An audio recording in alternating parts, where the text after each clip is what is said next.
Svečanega sprejema na vrtu generalnega konzulata v Monoštru so se udeležili številni visoki predstavniki politične, verske, kulturne in gospodarske sfere iz obeh strani meja.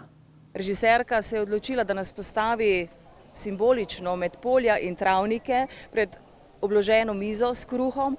Imamo torej na mizi 30 hlebcev za 30 let države Slovenije. Vse to predstavlja domačnost, dom in domovino.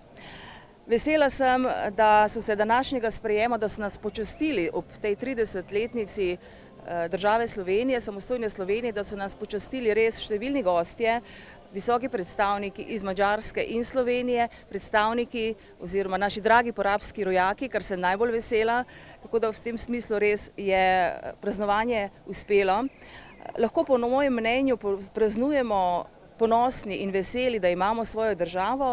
Lahko smo zadovoljni, da smo v 30 letih zgradili državo, ki je priznana članica mednarodne skupnosti, ki je že drugič v tej kratki svoji zgodovini samostojnosti prevzela predsedovanje Evropski uniji. Lahko smo srečni, da živimo v miru, lahko smo ponosni na naše športnike, izumitelje, umetnike, ki nosijo, širijo ime Slovenije povsod po svetu, in lahko smo samozavestni, ker živimo v lepi, čisti, urejeni deželi, ki jo tudi tujci radi obiščejo in se v njej dobro počutijo. Letošnje praznovanje je torej tukaj pri nas na vrtu generalnega konzulata veličastno, tako kot je bilo pravzaprav letos povsod po svetu, bi jaz rekla, na vseh koncih sveta je bilo vidno, da Slovenija praznuje, ker številne stavbe, mostovi in druge znamenitosti so sijale v slovenskih barvah, torej res veličastno.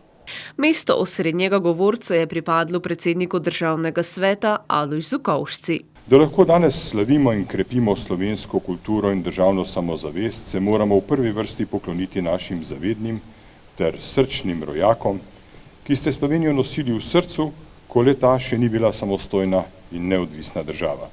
Še več, ki ste jo nosili v srcu, čeprav niste živeli na njenih tleh, in s ponosom ohranjali slovenski jezik v svojem okolju.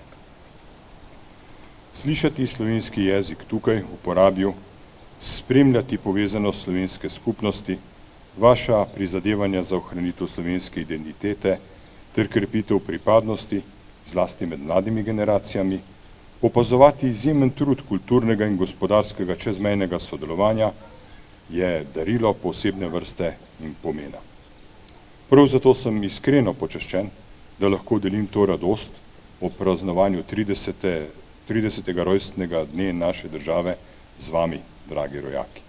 Praznovanje slovenskih državnih praznikov, še posebej 30. obletnice samostojne Slovenije, je izrednega pomena za dvigovanje narodne zavesti med porabskimi Slovenci. Naš konzulat jih vključuje v številne aktivnosti, ki jih pripravljamo, v številne projekte.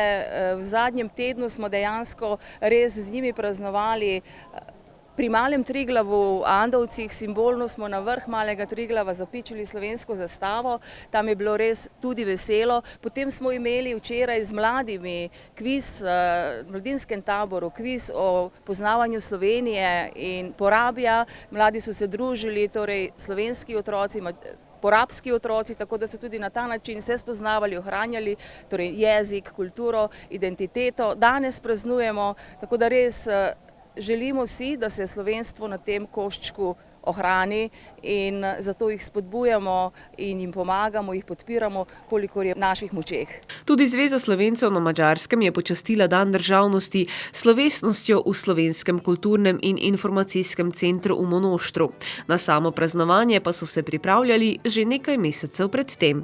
Objavili smo en razpis, dejansko smo pričakovali, da se prijavijo otroci, odrasli, dijaki in seveda tudi odrasli. Šlo je pa za to, da smo pričakovali likovne in rokodelske izdelke naših porabcev o Sloveniji, o matični domovini, kaj njim pomeni Slovenija.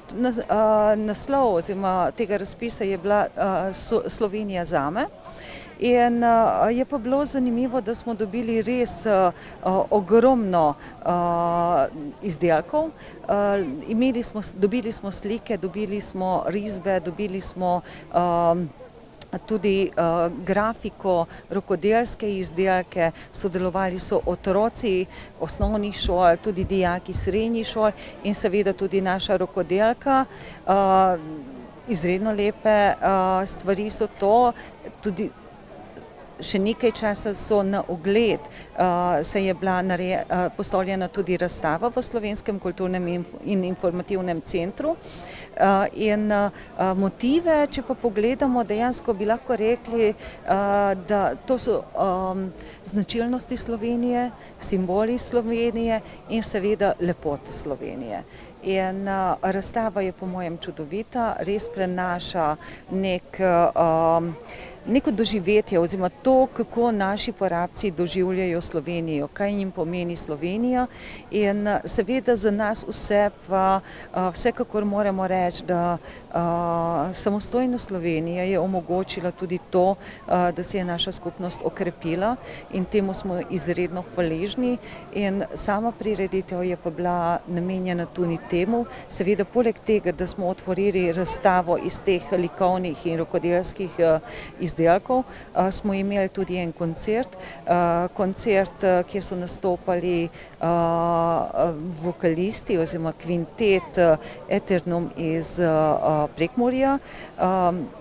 Moramo priznati, da so fantje čudovito zapeli, oziroma njihov glas je prišel do naše duše, oziroma biti ponosen na svoje korenine in ohraniti to, kaj so ohranili naši predniki, saj oni so v hujših časih ostali Slovenci, tako da naša naloga je, da tudi sedaj v globaliziranem svetu prepoznamo svoje korenine, da se zavedamo, kdo smo, od kod prihajamo in da je naša matična domovina, matična država Slovenija.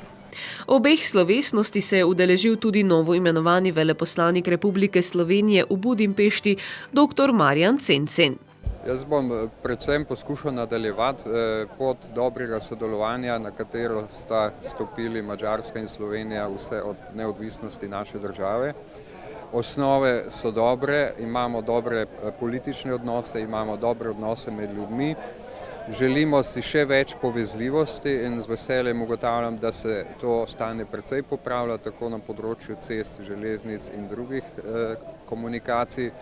Prav tako si želim, da ljudje neposredno sodelujejo, da se vzpostavi bolj živo gospodarsko sodelovanje, tako da z vsem, kar se bo dalo, bom tudi kot veleposlanik poskušal prispevati k sodelovanju in pa seveda med kulturno sodelovanje, pa sodelovanje med manjšinama. Praznični sprejem so s kulturnim programom popestrili učenci dvojezičnih osnovnih šol Gornji Senik in Števanovci ter prekmurska skupina Marko Banda.